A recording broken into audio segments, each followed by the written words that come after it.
Cerita novel menantu pewaris Dewa Obat. Ojo lali subscribe saudaraku, gas wae wis. Bab 1811 Istri dan anak-anak saya terlihat bingung, namun mereka tetap naik ke atas dengan patuh. Wang Suelin meminta para pelayan di rumah untuk kembali ke kamar terlebih dahulu, lalu berjalan ke arah Li Tizui dan berlutut dengan ekspresi hormat. Tuan Li, apa yang perlu saya lakukan? Jika orang lain melihat pemandangan ini, mereka pasti akan sangat terkejut. Wang Suelin ini bisa dikatakan sebagai pengusaha sukses di kota Guangyang. Pada hari kerja, bahkan orang-orang dari keluarga besar di kota Guangyang akan memperlakukannya dengan sopan ketika mereka melihatnya. Dan sekarang, dia berlutut di depan seorang pria yang terlihat sangat malang dan berbicara dengan sangat hormat. Apa yang sedang terjadi? Li Tizui meliriknya, mengapa kamu berlutut? Bukankah aku sudah memberitahumu bahwa aku tidak akan membiarkanmu berlutut? Keluar dari sini. Wang Suelin tidak hanya tidak marah, tapi malah menyeringai, terlihat jujur dan jujur. Dia berdiri dan masih berdiri di samping Li Tizui dengan tangan ke bawah dengan hormat. Tuan Li, saya melihat Anda datang ke sini beberapa hari yang lalu. Petik 2. Saya sangat bersemangat dan ingin mengatakan beberapa patah kata kepada Anda. Petik 2. Tetapi Anda mengatakan kepada saya bahwa selama Anda tidak datang kepada saya hanya bisa berpura-pura tidak mengenalmu. Tuan Li, kamu akhirnya datang kepadaku. Adakah yang kamu ingin aku lakukan? Petik 2. Selama kamu memberiku perintah, aku pasti akan membantumu melakukannya. Suara Suelin sedikit bergetar. Dia tampak sangat bersemangat dan bahagia. Li Tizui melambaikan tangannya, sudah kubilang, semua hutangmu padaku telah terbayar. Jika aku benar-benar berada di ujung tanduk, aku akan meminta bantuanmu. Tapi aku tidak akan pernah membahayakan nyawamu, apakah kamu mengerti? Dia melihat lengannya yang terluka dan berbisik, Tuan Li, kamu menyeretku keluar dari serigala dengan paksa. Petik 2. Saya masih ingat bahwa pada hari-hari itu di padang pasir, saya dikelilingi oleh serigala. Itu kamu yang dengan putus asa berlari masuk dan menyeretku keluar. Kaulah yang lebih memilih menyinggung Nalan Jie, Raja Mobei, daripada melindungiku dengan paksa. Sepanjang jalan dari utara ke selatan, kamu dipukuli oleh banyak orang yang mengejarku dan menyeretku sejauh 6.000 km untuk menyelamatkan hidupku. Apakah kamu pikir aku bisa membalas kebaikan seperti itu? Jangan katakan bahwa apa yang kamu minta aku lakukan tidak mengancam nyawa. Bahkan jika kamu memintaku mati sekarang, aku tidak akan pernah cemberut. Li Tizui menendangnya dan mengutuk, kamu sudah punya istri dan anak, bagaimana kamu bisa mengatakan kamu akan mati? Petik 2. Tidak ada apa-apaan ini di masa lalu, mengapa kamu berbicara tentang dia? Tidak bisakah kamu memikirkan istri dan anak-anakmu? Petik 2. Wang Suelin ditendang oleh Li Tizui, tapi dia tidak menerimanya sama sekali dan malah menyeringai lagi. Apa yang saya tinggalkan kepada mereka sudah cukup bagi mereka untuk menjalani kehidupan yang stabil. Saya telah memenuhi tanggung jawab suami saya dan tanggung jawab ayah saya. Petik 2. Guru Li, jika Anda memerlukan sesuatu, tanyakan saja kepada saya, dan saya pasti akan membantu Anda melakukannya itu. Petik 2. Wang Suelin berkata dengan tulus. Li Tizui menatapnya dalam-dalam, oke, karena kamu memiliki hati ini, maka lakukan sesuatu untukku. Petik 2. Aku punya alamat di sini. Carilah seseorang untukku. Katakan padanya bahwa keturunan pria yang menyelamatkan ayahnya berada dalam bahaya dan membutuhkan bantuannya. Kalau begitu, bawa dia ke kota Guangyang sesegera mungkin, mengerti? Wang Suelin mengambil alamat itu dan mengangguk dengan penuh semangat. Tuan Li, Anda jangan khawatir, saya pasti akan membantu Anda melakukannya itu. Li Tizui mengangguk perlahan, hati-hati dengan ekor di jalan. Jika seseorang menghentikanmu, kembalilah saja, mereka mungkin tidak mempersulitmu. Wang Suelin mengangguk lagi. Li Tizui bangkit dan meninggalkan villa. Tak lama kemudian, sebuah mobil berwarna hitam melaju keluar dari villa. Pengemudinya tidak lain adalah Wang Suelin, yang telah melakukan beberapa penyamaran. Alih-alih mengendarai mobil mewahnya sendiri, ia malah mengemudikan gerobak belanjaan yang digunakan pengasuh keluarganya agar tidak diikuti. Namun, dia tidak menyadari bahwa setelah mobilnya melaju, seorang pria berdiri dari sisi villa dan menghilang di malam hari. Wang Suelin berkendara sepanjang malam hingga tengah hari keesokan harinya sebelum tiba di perbatasan Provinsi Hangzhou. Menurut alamat yang diberikan oleh Li Tizui, dia datang ke daerah yang sangat terpencil di Provinsi Hangzhou. Mengemudi ke pusat pemerintahan, Wang Suelin menemukan kantin dan membeli makanan untuk mengisi perutnya. Dia juga menanyakan alamat pemilik kantin. Menurut situasi yang diperkenalkan oleh bos, alamatnya adalah sebuah kebun di pinggiran kota. Wang Suelin menanyakan lokasinya, segera kembali ke mobil, dan bersiap untuk pergi. Namun, begitu dia duduk di kursi pengemudi, dia merasakan ada yang tidak beres. Saat dia hendak menoleh, belati dingin menempel di lehernya, disertai dengan suara dingin yang luar biasa, mengemudi. Wang Suelin tidak berani bergerak dan hanya bisa menyalakan kendaraan. Di mana harus mengemudi? Wang Suelin bertanya. Pergi ke jalan raya dan kembali ke kota Guangyang. Selama kamu kembali dengan jujur, aku tidak akan membunuhmu. Orang di belakang berkata dengan dingin. Wang Suelin tidak bisa tidak memikirkan apa yang dikatakan Li Tizui, seseorang akan menghentikannya, dan selama dia kembali, pihak lain belum tentu mempermalukannya. Dan memang benar, sepertinya orang yang menghentikannya tidak ingin dia menyampaikan pesan ini. Namun, Wang Suelin tidak mau menyerah begitu saja. Inilah yang diminta Li Tizui untuk dilakukannya. Dia tahu betul bahwa Li Tizui tidak akan meminta bantuannya kecuali dia berada di ujung tanduk. Semua orang di sekitar Li Tizui pasti menjadi sasaran pihak lain. Jadi mereka datang kepadanya untuk meminta bantuan, berharap menemukan seseorang yang dapat membantu tanpa pihak lain menyadarinya. Dengan kata lain, jika Wang Suelin tidak mengirimkan surat ini, maka Li Tizui tidak punya pilihan. Dia menarik napas dalam-dalam, berpura-pura patuh, menyalakan kendaraan, dan pergi keluar kota. Tepat ketika kendaraan hendak mencapai pintu masuk jalan raya, Wang Suelin tiba-tiba memutar kemudi dan langsung menabrakkan kendaraan tersebut ke pagar pembatas di sebelahnya.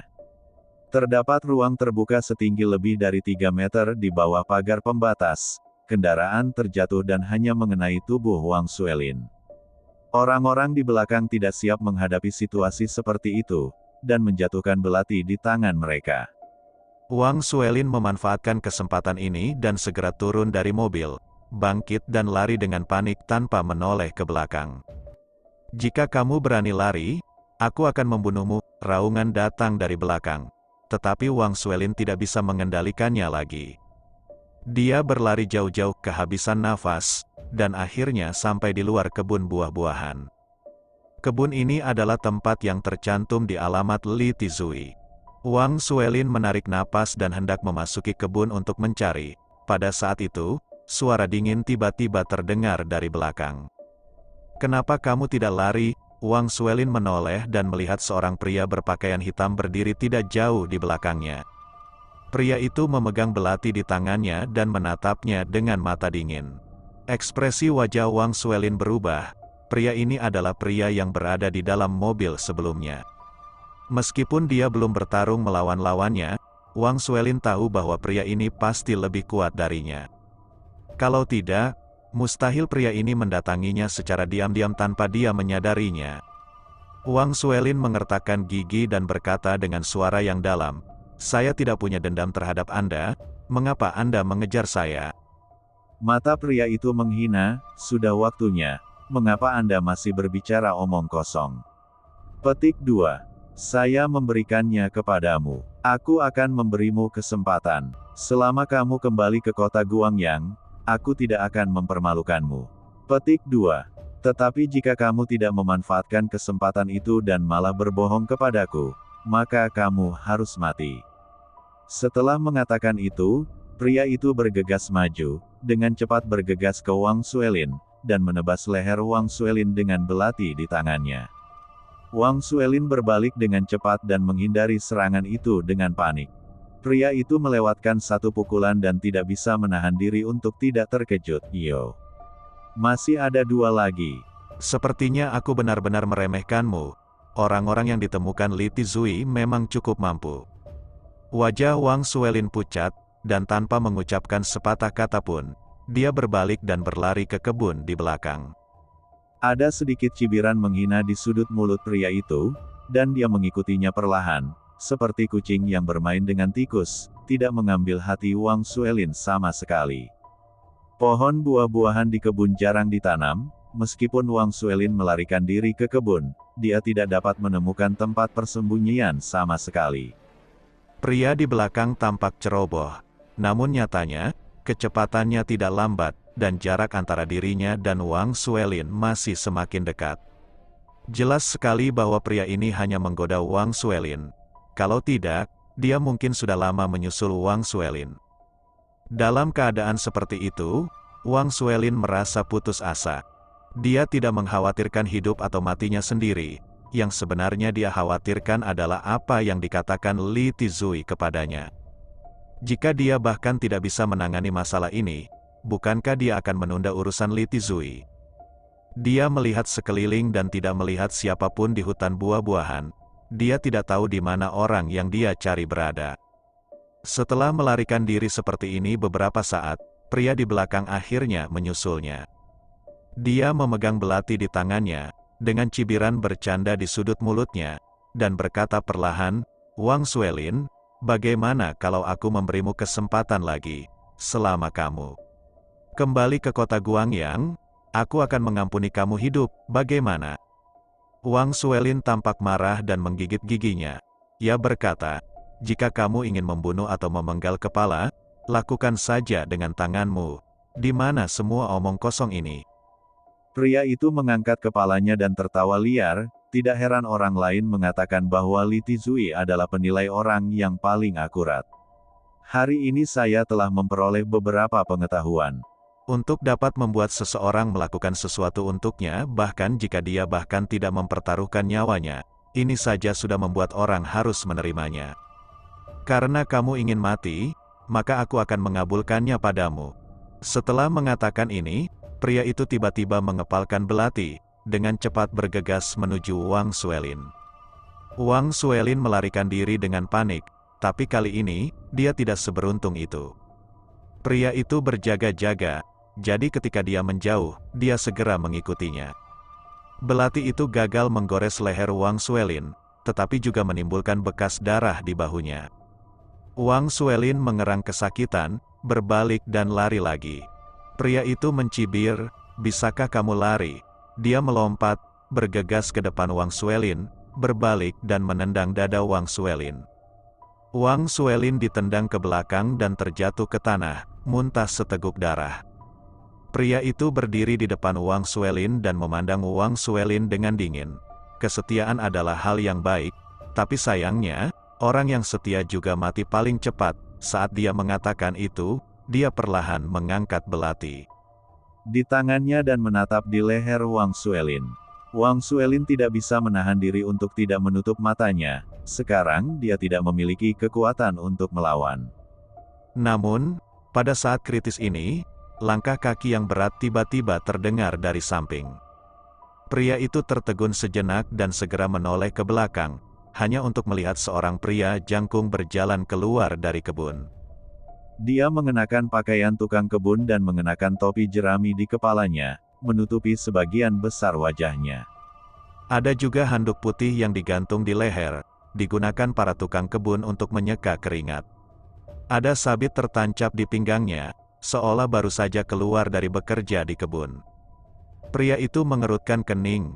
Tukang kebun datang pada waktu yang tepat, bukan? Tepat ketika pria itu ragu-ragu apakah akan membunuh tukang kebun bersama-sama, tukang kebun berbicara lebih dulu, "Tidak ada orang luar yang diizinkan masuk ke kebun, keluarlah." Pria itu tidak menyangka bahwa tukang kebun akan berani memarahinya.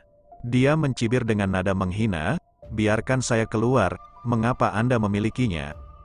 Tukang kebun, hanya karena saya pemilik kebun ini. Anda berdiri di kebun saya sekarang, dan saya membiarkan Anda keluar. Jadi apa yang terjadi?" Pria itu mencibir, mengangkat belati tinggi-tinggi, dan memandang ke arah tukang kebun dengan bangga. "Apakah Anda yakin?" Tukang kebun berkata dengan tidak sabar, "Apa yang kamu yakini?" "Tidakkah kamu dengar aku mengajakmu keluar? Ini kebunku. Ada tanda di luar yang menyatakan bahwa orang luar tidak boleh masuk. Tidakkah kamu melihatnya? Itu." Wajahnya tiba-tiba menjadi dingin, dia mengepalkan belati dengan erat, dan dia sudah memiliki niat membunuh. Pada saat ini, Wang Suelin berjuang untuk duduk dan berkata dengan suara gemetar, "Saudaraku, kamu berhenti bicara omong kosong dan lari cepat. Ini pembunuh. Jika kamu tidak lari, dia akan membunuh kamu." Pria itu mendengar ini. Dia mencibir dan menatap tukang kebun dengan penuh kemenangan. "Apakah kamu mendengar itu? Sekarang, apakah kamu masih ingin aku keluar?" Tukang kebun itu sepertinya tidak mendengar apa yang dikatakan Wang Suelin, dan berkata dengan marah, "Apakah kamu mendengarkan atau tidak? Apakah kamu mengerti bahasa manusia? Sudah kubilang, ini kebunku, aku ingin kamu keluar, tidakkah kamu mengerti?" Pria itu marah besar, dan tiba-tiba melemparkan belati di tangannya, siap membunuh pria berisik ini secara langsung. Tukang kebun disalibkan. Wang Suelin menghela nafas dengan sedih, dia tidak memiliki kekuatan sama sekali sekarang dan tidak dapat menyelamatkan tukang kebun. Hanya dapat dikatakan bahwa tukang kebun ini terlalu keras kepala untuk membawa bencana yang begitu fatal pada dirinya sendiri. Melihat belati itu terbang cepat ke arah leher tukang kebun, dia hendak dipaku ke pohon di belakang. Siapa sangka pada saat kritis ini, tukang kebun membungkuk dan memungut dahan dari tanah. Pada saat ini, belati itu terbang melewati tubuh tukang kebun tanpa menyakitinya sama sekali. Tukang kebun sepertinya tidak melihat belati itu. Dia memegang dahan itu dan berkata dengan marah, "Saya baru saja mengatakan bahwa orang luar tidak boleh masuk dengan santai. Lihat, Anda telah mematahkan semua cabang pohon buah saya." Wajahnya menjadi dingin. Dia awalnya mengira tukang kebun itu sudah mati. Tanpa diduga, dia bisa menghindari pukulan belati seperti ini. Bagaimana mungkin sepotong sampah masih memiliki keberuntungan? "Hah, jika kamu membuatku kesal, keberuntungan tidak bisa menyelamatkanmu." Pria itu berteriak dengan marah, dan tiba-tiba bergegas ke depan tukang kebun. Tangan kanannya berubah menjadi acakar, dan dia langsung mencengkram leher tukang kebun. "Mati!" teriak pria itu. Jika dia tertangkap kali ini, dia pasti akan mematahkan leher tukang kebun itu. Namun, saat dia mengambil tindakan, tukang kebun itu juga ikut bergerak. Dia melambai dengan santai dan benar-benar memblokir lengan pria itu. Ekspresi pria itu berubah seketika, dan dia berkata dengan suara yang dalam, dia sebenarnya adalah seorang ahli latihan. "Saya tidak menyangka terkadang saya akan membuat kesalahan." Wang Suelin juga tertegun. Dia mengira tukang kebun itu sudah mati. Siapa yang mengira bahwa tukang kebun masih mendapat perlawanan? Pada saat ini, dia tiba-tiba teringat sesuatu dan bertanya dengan cemas, apakah kamu Wusuan?" Tukang kebun meliriknya dan berkata dengan suara dingin, "Siapa kamu?" Wang Suelin berkata dengan cemas, "Itu Li Tizui Tuan Li meminta saya untuk datang kepada Anda. Dia meminta saya untuk memberitahu Anda sesuatu." Tukang kebun langsung melambaikan tangannya, "Tidak ada yang perlu saya bicarakan dengannya. Hal-hal di antara kita telah diselesaikan sejak lama waktu. Anda kembali dan katakan padanya bahwa saya telah pensiun dan minta dia untuk tidak mengganggu saya." Petik 2. Wang Suelin tidak bisa menahan diri untuk tidak terkejut, mengapa pria ini bersikap seperti itu terhadap Li Tizui. Namun, memikirkan apa yang dikatakan Li Tizui kepadanya, dia berbicara lagi, "Guru Li hanya meminta saya untuk menyampaikan satu kalimat." Petik 2. Dia meminta saya untuk memberitahu Anda bahwa dermawan yang menyelamatkan nyawa ayah Anda berada dalam bahaya dan keturunannya membutuhkan bantuan Anda. Tolong. Mendengar ini, tiba-tiba tubuh tukang kebun gemetar. Dia melepas topi jerami di kepalanya, memperlihatkan matanya yang terkejut, menatap Wang Suelin. Apakah kamu mengatakan yang sebenarnya? Pada saat ini, pria di sebelahnya meraung, kalian berdua, apakah kamu benar-benar mengira aku tidak ada? Menderita kematian, sebelum dia berbicara, dia sudah diam melompat, menerkam tukang kebun dari belakang, dan memukul punggung tukang kebun dengan seluruh kekuatannya. Wang Suelin bahkan tidak menyadari pria itu bergerak. Ketika dia menyadari ada sesuatu yang tidak beres, pria itu sudah bergegas ke belakang tukang kebun. Wang Suelin terkejut, sudah terlambat untuk memperingatkannya, dan dia merasa terkejut. Kekuatan pria itu sangat menakutkan. Jika pukulan seperti itu terjadi, bukankah tukang kebun akan terluka parah saat itu juga? Namun, pada saat ini, sesuatu yang tidak terduga terjadi. Tukang kebun itu berbalik dalam sekejap dan langsung meninju, yang kebetulan bertabrakan dengan tinju pria tersebut. Hanya terdengar 2 klik, dan lengan pria itu patah pada saat yang bersamaan, menyebabkan dia menjerit kesakitan. Namun pukulan tukang kebun belum berakhir. Setelah lengannya patah, tukang kebun tersebut langsung meninju dada pria tersebut. Pria tersebut langsung terbang mundur dan bahkan mematahkan pohon buah-buahan di belakangnya. Pohon buah ini hampir setebal mulut mangkuk. Seberapa dahsyatkah kekuatan yang langsung mematahkan pohon buah kali ini? Saat ini, dada pria itu tenggelam, dan tulang rusuknya jelas patah. Dia memuntahkan beberapa suap darah dan berjuang beberapa kali tanpa bisa berdiri. Akhirnya, dia terjatuh lemah di tanah dengan ekspresi luar biasa di wajahnya. Dia tidak pernah menyangka bahwa seorang tukang kebun yang seperti petani bisa memiliki kekuatan yang begitu menakutkan. Wang Suelin menyaksikan semua ini dengan mulut terbuka. Akhir cerita ini adalah sesuatu yang tidak pernah dia duga. Anda tahu, pria ini sangat kuat. Wang Suelin telah melihatnya secara pribadi. Akibatnya, di hadapan tukang kebun, pria tersebut bahkan tidak dapat menahan satu pukulan pun. Apa yang terjadi? Seberapa kuatkah pria ini? Setelah beberapa saat terkejut, harapan tak terbatas muncul di hati Wang Suelin. Dengan bantuan orang yang begitu kuat, masalah Li Tizui mungkin bisa diselesaikan. Setelah tukang kebun melukai pria itu dengan parah, dia bahkan tidak memandangnya dan masih menatap Wang Suelin. Apakah yang baru saja kamu katakan itu benar? Tanya tukang kebun dengan suara berat. Wang Suelin kembali sadar dan mengangguk dengan cepat. Tentu saja itu benar. Guru Li memberitahuku hal ini secara pribadi. Tukang kebun itu berpikir keras. Setelah sekian lama, dia mengepalkan tinjunya dan berdiri naik, berkata dengan suara yang dalam, "Oke, mari kita percaya padanya lagi.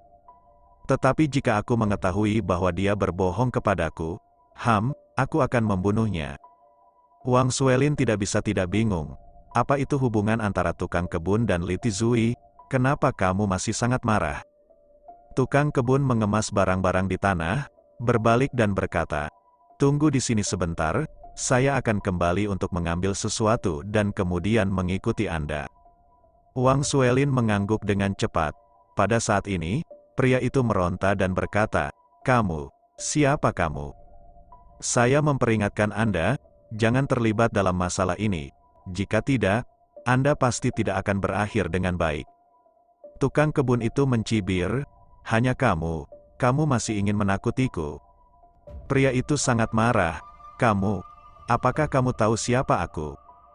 Tukang kebun menepisnya, "Bukankah kamu pembunuh bayangan di bawah Sue Lao?" Aku apa yang Suan ingin lakukan, bahkan jika Sue Lao datang sendiri, dia tidak bisa menghentikanku." Begitu kata-kata ini keluar, baik pria itu maupun Wang Suelin tercengang. Keduanya menatap tukang kebun dalam diam, dengan wajah terkejut. Berapa banyak orang di dunia ini yang berani mengucapkan kata-kata sombong seperti itu? Bahkan Raja Wilayah Selatan, Sue Wuye, diabaikan. Siapa yang dia andalkan? Wajah laki-laki itu menjadi pucat dan dia berkata dengan marah, beraninya kamu tidak menghormati Tuan Kelima. Aku akan membunuhmu." Dia menarik napas dalam-dalam, berdiri dengan enggan, dan berjalan terhuyung-huyung ke arah tukang kebun. Tukang kebun menendangnya kembali ke tempat dia berada dan berkata dengan suara dingin, selamatkan nyawa anjing ini dan kembalilah dan beritahu Sue Laowu. Jika Anda ingin menghentikan saya, Wu Xuan, dia harus melakukannya sendiri. Jangan kirim kucing dan anjing ke sini, memalukan. Setelah tukang kebun selesai berbicara, dia langsung pergi. Pria itu terjatuh ke tanah, kali ini, dia tidak bisa bangun lagi. Wang Suelin berdiri di dekatnya, menyaksikan semua ini dalam keheningan. Dia tidak pernah membayangkan seseorang berani berbicara dengan Tuan Sue Wu seperti ini. Dia memiliki beberapa keraguan di dalam hatinya, dan dia benar-benar tidak tahu apa identitas Wu Xuan itu, sehingga dia tidak menganggap serius guru Sue Wu. Tidak lama kemudian, tukang kebun keluar. Ia membawa tas travel dan berganti pakaian santai, terlihat seperti turis biasa. Ayo pergi. Tukang kebun mengucapkan dua kata dan berjalan lurus ke depan. Dari awal sampai akhir, dia bahkan tidak melirik pria yang tergeletak di tanah. Wang Suelin mengikuti di belakang dengan panik. Pada saat ini, hatinya sudah diliputi oleh keterkejutan.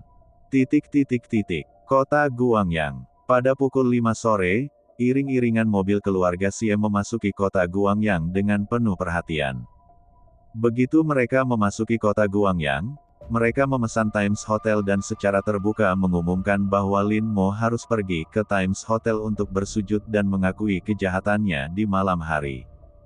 Jika tidak, mereka akan bergegas ke Taman Wangjiang dan membunuh Lin Mo dengan tangan mereka sendiri.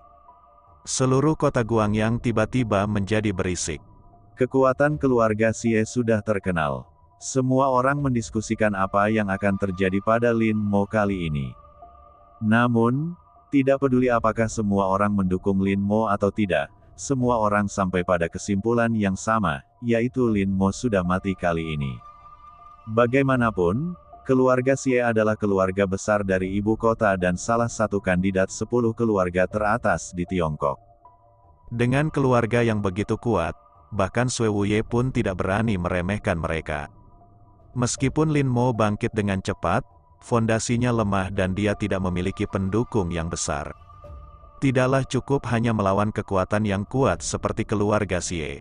Oleh karena itu, menurut pendapat semua orang, Lin Mo hanya memiliki satu nasib, dan itu adalah kematian. Taman Wangjiang, Li Tizui meletakkan telepon dan memandang Lin Mo yang sedang duduk di sofa. Tuan Zhou dari keluarga Zhou baru saja menelepon dan berkata bahwa dia akan membawa keluarga Zhou ke Times Hotel untuk mendukung Anda, tetapi saya menolak. Lin Mo mengangguk, berkata dengan lembut, Lao Li, jika saya benar-benar tidak dapat kembali hidup-hidup malam ini, tolong bantu saya menyampaikan kebaikan ini kepada Sier. Orang-orang ini telah membantu saya ketika saya berada di saat yang paling kritis. Jika Anda memiliki kesempatan di masa depan, ingatlah untuk membalasnya. Li Tizui menghela nafas dengan sedih dan berkata dengan suara rendah, saya benar-benar tidak menyangka keluarga Xie akan datang begitu cepat, kami sama sekali tidak siap. Lin Mo, kenapa kamu tidak lari saja? Seperti yang dikatakan Huo Hua, perbukitan hijau masih ada, jadi kamu tidak perlu khawatir tidak punya kayu bakar. Lin Mo menggelengkan kepalanya, aku tidak, bahkan tidak melihat keluarga Xie secara langsung, dan melarikan diri begitu saja, bagaimana aku bisa memiliki wajah untuk muncul di masa depan. Bertemu seseorang. Tidak peduli apa yang terjadi malam ini, aku harus pergi ke sana. Bahkan jika itu berarti kematian, aku akan mengakuinya. Li Tizui menghela nafas tak berdaya. Dia tahu bahwa dia tidak bisa membujuk Lin Mo. Begitulah emosinya. Faktanya, seperti yang dikatakan Lin Mo, jika dia melarikan diri tanpa melihat keluarga Xie kali ini, maka dia tidak perlu berpikir untuk kembali lagi di masa depan. Orang-orang di dunia ini selalu meremehkan mereka yang pemalu seperti tikus. Jika Anda bisa berdiri dan menghadapinya, meskipun Anda bukan lawan Anda, orang-orang di dunia akan mengagumi Anda. Dan jika Anda bahkan tidak memiliki keberanian untuk menghadapinya dan mundur tanpa perlawanan, meskipun Anda benar, Anda hanya akan membuat banyak orang tertawa. Setelah duduk sebentar, Lin Mo melihat waktu itu, berdiri dan berkata, sudah hampir waktunya. Li Tua, jangan pergi. Jika aku tidak bisa kembali malam ini, ingat, jangan membantu aku membalas dendam. Li Taihe membuka mulutnya, tetapi pada akhirnya dia tidak mengatakan apa-apa dan hanya mengangguk dengan berat. Lin Mo berjalan keluar halaman dan melihat awan gelap di langit. Awan gelap menyelimuti kota dan hujan lebat akan datang. Pukul 19, Times Hotel. Saat ini, banyak orang berkumpul di luar Times Hotel. Orang-orang ini semuanya adalah orang-orang penting di kota Guangyang. Entah beberapa keluarga kaya, atau orang-orang dari keluarga besar. Mereka semua adalah orang-orang yang berpengetahuan luas, dan mereka semua tahu apa yang terjadi malam ini, dan mereka hanya ingin datang dan menyaksikan kegembiraannya. Di antara kerumunan, seorang pria berteriak dengan ludah, "Sudah kubilang, Lin Mo sudah mati malam ini, apakah Kamu tahu siapa keluarga Xie di lantai atas? Itu keluarga besar di ibu kota." Keluarga Xie menikah dengan keluarga Nalan, keluarga pertama di Tiongkok, tahun ini, dan keluarga Xie sendiri memiliki kekuatan untuk masuk 10 keluarga teratas di Tiongkok, keluarga yang sangat besar. Belum lagi kota Guangyang kami, bahkan provinsi Guang 10 keluarga besar, ketika mereka melihatnya, harus bersujud dan meminta maaf. Lin Mo ini hanyalah menantu yang berjiwa bebas. Saya tidak tahu nasib sial macam apa yang terjadi untuk mewarisi apa yang ditinggalkan Nan Batian. Kualifikasi apa yang dia miliki untuk dibandingkan dengan keluarga Xie. Di mata keluarga Xie, Lin Mo hanyalah seekor semut. Keluarga Xie dapat menghancurkannya sampai mati hanya dengan satu jari, katamu. Bagaimana dia bisa menghancurkannya sampai mati hanya dengan satu jari, katamu. Bagaimana dia bisa menghancurkannya sampai mati hanya dengan satu jari, tidak mati. Semua orang di sekitarnya terkejut ketika mendengar ini. Tentu saja, beberapa orang juga mengikuti, berteriak bahwa Lin Mo sudah mati. Di sisi lain kerumunan, berdiri seorang gadis berpakaian putih. Gadis itu adalah He Qiansui, wajahnya kuyu dan penuh kesedihan.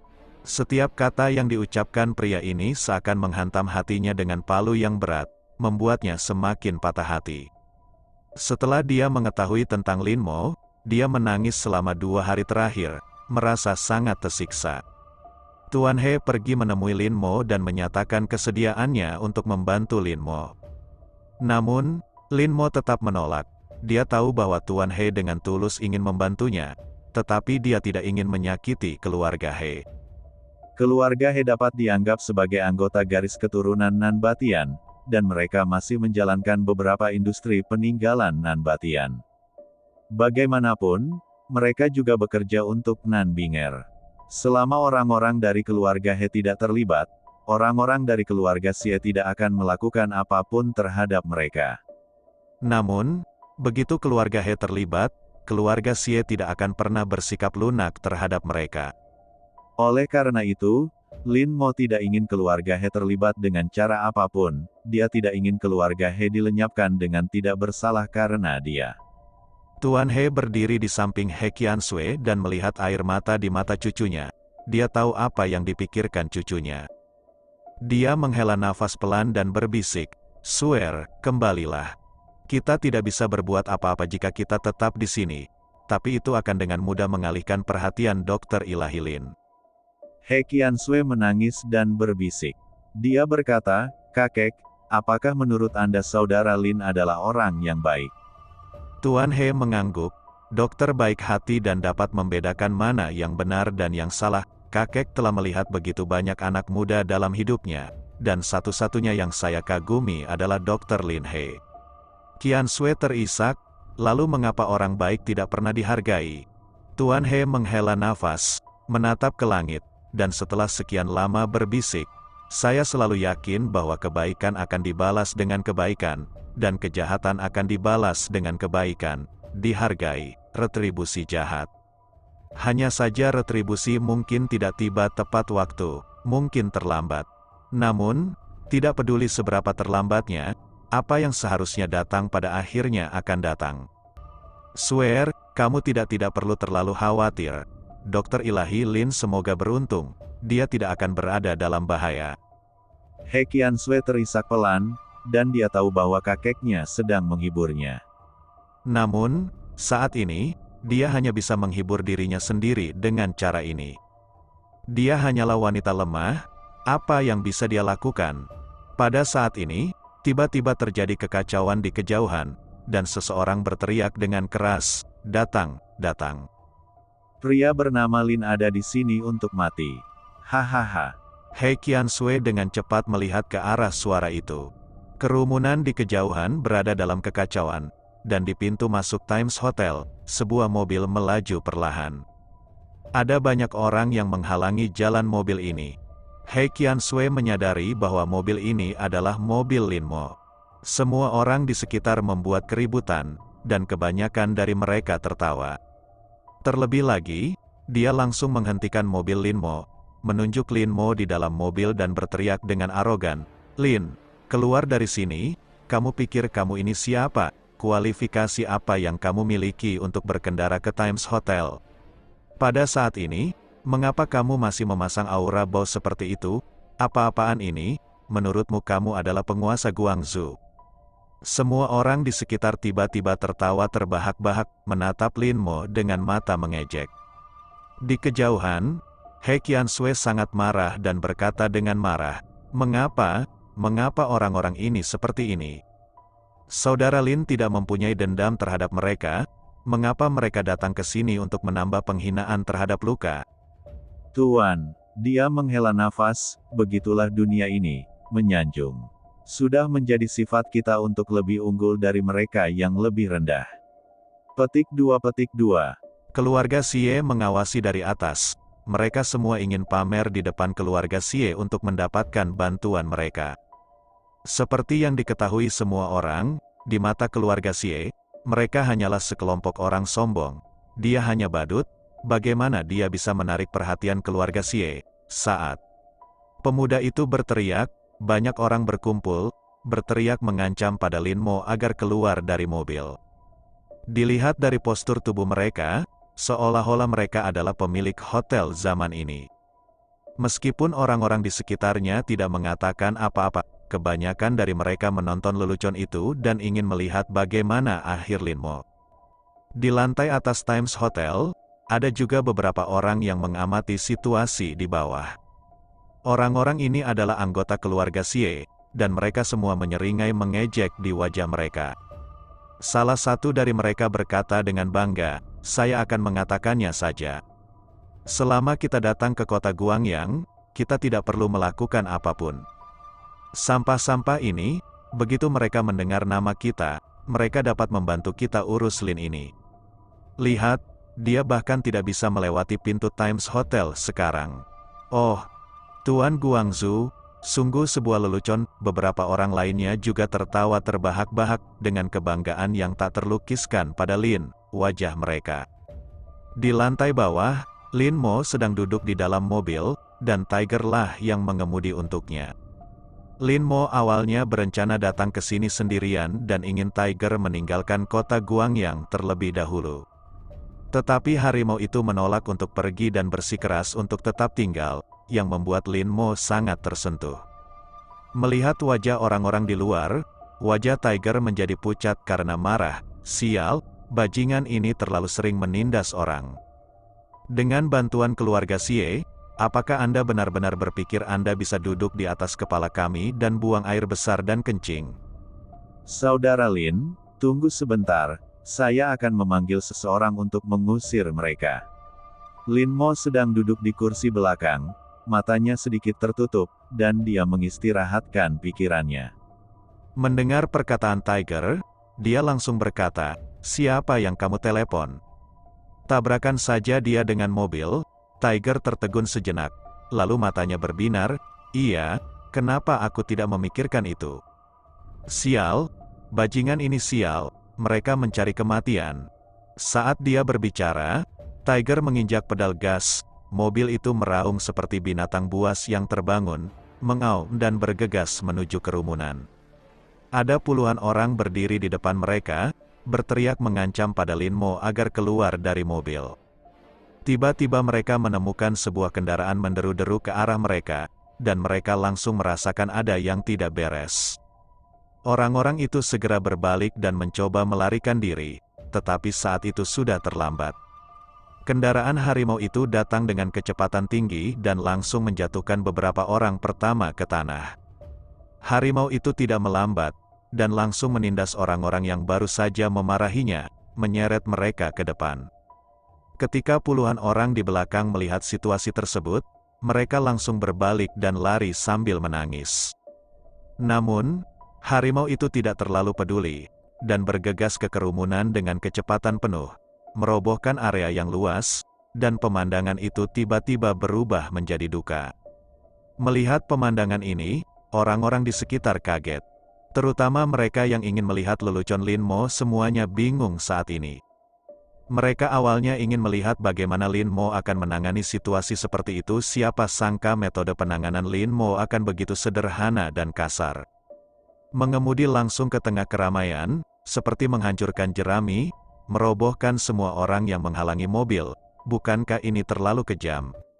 Lihatlah orang-orang yang baru saja dimarahi, kini mereka tergeletak berkeping-keping sambil meratap di mana-mana. Terutama mereka yang berdiri paling depan dan paling banyak dimarahi. Mereka tidak ada hubungannya dengan Lin Mo, seperti yang dikatakan Tuan He. Mereka hanya melakukannya untuk keluarga Xie, berharap mengambil kesempatan untuk masuk ke pangkuan keluarga Xie. Tapi sekarang, orang-orang ini terbaring dalam genangan darah, sepertinya sudah mati. Adapun orang lain yang menghalangi bagian depan mobil, mereka semua sedikit banyak terluka sekarang. Untungnya ada yang menyeret mereka pergi, namun mereka yang tidak diseret masih tergeletak di tempat sambil meratap. Harimau itu tidak sopan kepada mereka, dia mengendarai mobilnya dan menabrak mereka satu demi satu, bergegas untuk membunuh mereka. Orang-orang ini berteriak minta ampun dan terus meratap, tapi tidak ada yang memperhatikan mereka. Semua orang di sekitarnya terdiam. Sekarang, tidak ada yang berani berbicara sinis.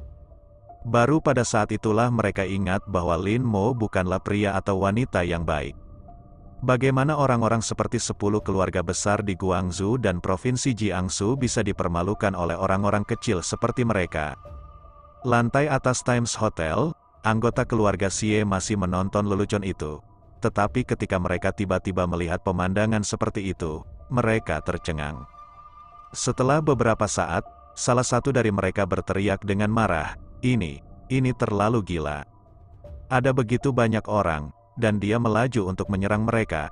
Inikah yang dilakukan manusia? Beberapa lainnya anggota keluarga Xie, wajah orang-orang itu pucat, dan salah satu dari mereka berkata dengan marah, beraninya kamu begitu sombong saat ini, apakah orang bernama Lin ini benar-benar tidak menganggap serius keluarga Xie kita? Beberapa orang terus meraung, dan pada saat ini, tiba-tiba datang dari belakang. Sebuah suara dingin datang, dia berdemonstrasi melawan kita. Kalau begitu, beri dia unjuk kekuatan pergi. Minta dia menghentikan mobil dan memberi 3 penghormatan ke tablet peringatan Qian Jun di bawah 9 ketukan, biarkan dia naik lagi. Setelah mendengar ini, beberapa anggota keluarga Xie sangat gembira. Tuan, Anda punya ide bagus, hahaha, bersujud di depan banyak orang.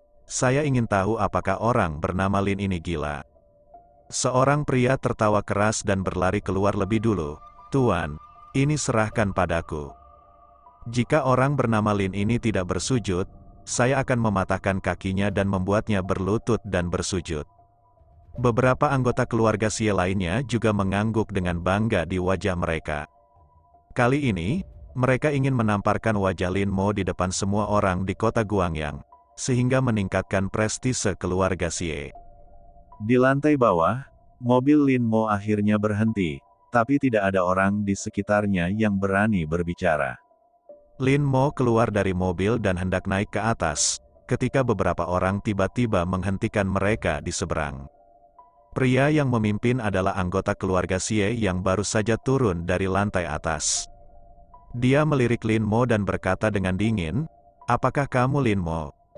Ekspresi Lin Mo tenang, tepat, pria keluarga Xie itu mencibir, oke. Nama saya Xie Qianhao, dan Xie Qianjun adalah saudara ketiga saya. Kepala keluarga kami telah mengatakan bahwa untuk mengungkapkan ketulusanmu, kamu harus tetap di sini dan membungkuk dan bersujud ke tablet saudara ketigaku 3 kali sebelum kamu bisa naik ke atas. Setelah Xie Qianhao selesai berbicara, dia melambaikan tangannya, dan segera seseorang di belakangnya sedang memegang tablet Xie Qianjun. Mendengar ini, semua orang di sekitar menjadi gempar. Mereka yang baru saja mengolok-olok mereka tiba-tiba menemukan kesempatan dan tertawa terbahak-bahak. Hahaha, Tuan Xie benar-benar bijaksana. Bajingan ini harus diizinkan berlutut di sini dan bersujud untuk meminta maaf. Ekspresi Lin Mo tiba-tiba menjadi sangat dingin. Dia tahu bahwa keluarga Xie tidak akan membiarkannya pergi kali ini. Tapi dia tidak menyangka keluarga Xie akan begitu penindas. Tiger berdiri di samping Lin Mo. Dia marah dan berteriak, Xie Qianhao, kamu sudah keterlaluan dalam menindasku. Kami tidak membunuh Xie Qianjun, jadi mengapa kakak tertuaku harus tunduk padanya? Xie Qianhao melirik pada harimau dengan acuh tak acuh, kamu pikir kamu ini siapa? Apakah kamu punya peran untuk berbicara di sini? Petik 2. Ayo, Palem. Seorang pria bergegas dari belakang, melambaikan tangannya dan menamparkan harimau itu. Tak mau kalah, Tiger langsung mengambil tindakan untuk menghentikannya. Namun kekuatan Tiger sendiri sebenarnya sangat tipis. Pria itu menamparkan lengannya hingga terbuka, dan pada saat yang sama menamparkan wajahnya dengan tamparan backhand.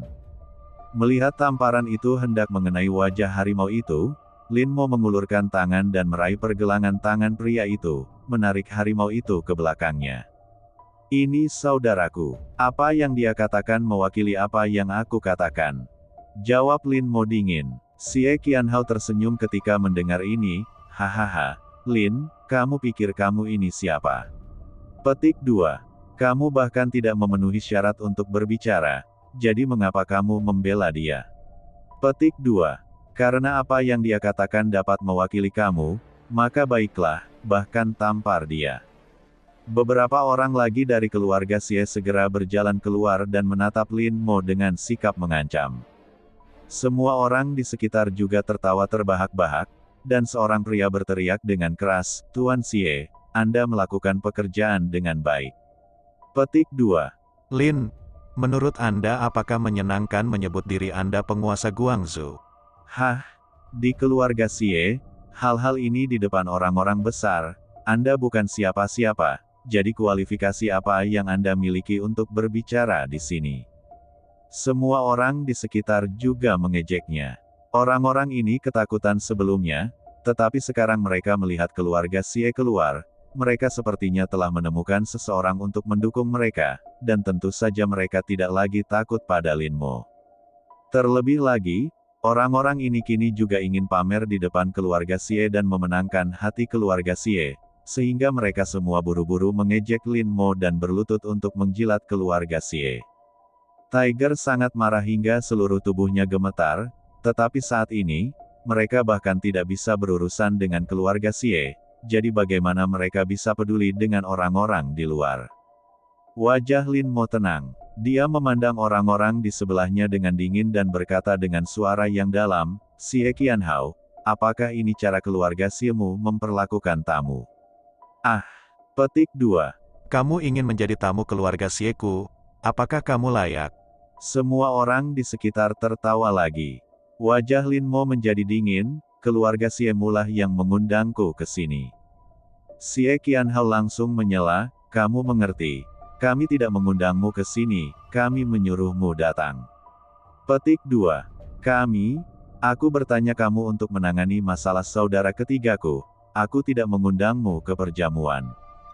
Jangan menyanjung dirimu sendiri. Lin Mo berkata dengan sungguh-sungguh, aku tidak membunuh Xie Qianjun, mengapa aku harus diizinkan melakukannya? Datang dan selesaikan.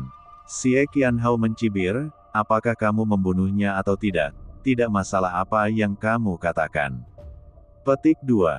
Yang bermarga Lin, tidak peduli apakah kamu mengirim seseorang untuk membunuh saudara ketigaku atau tidak, dia tetap saja meninggal di wilayah kota Guangyang. Bukankah kamu mengaku sebagai pemimpin Guangzhou? Kamu tidak bisa lepas dari tanggung jawab atas masalah ini. Tiger sangat marah dan berkata dengan marah, kamu hanya tidak masuk akal. Xie Qianhao mencibir, alasan. Apa yang kamu katakan masuk akal? Lin, aku akan memberimu kesempatan untuk berlutut di sini, menamparkan bibirmu 10 kali, dan bersujud ke tablet saudara ketigaku 3 kali dan 9 kali, lalu kamu bisa naik ke atas. Kalau tidak, iya, aku akan mematahkan kakimu, mendorongmu ke tanah dan bersujud, lalu membawamu ke atas. Itu pilihanmu. Lin Mo juga kesal dan berkata dengan dingin, keluarga Xie memiliki nada yang kuat. Oke, saya ingin melihat bagaimana Anda mematahkan kaki saya hari ini.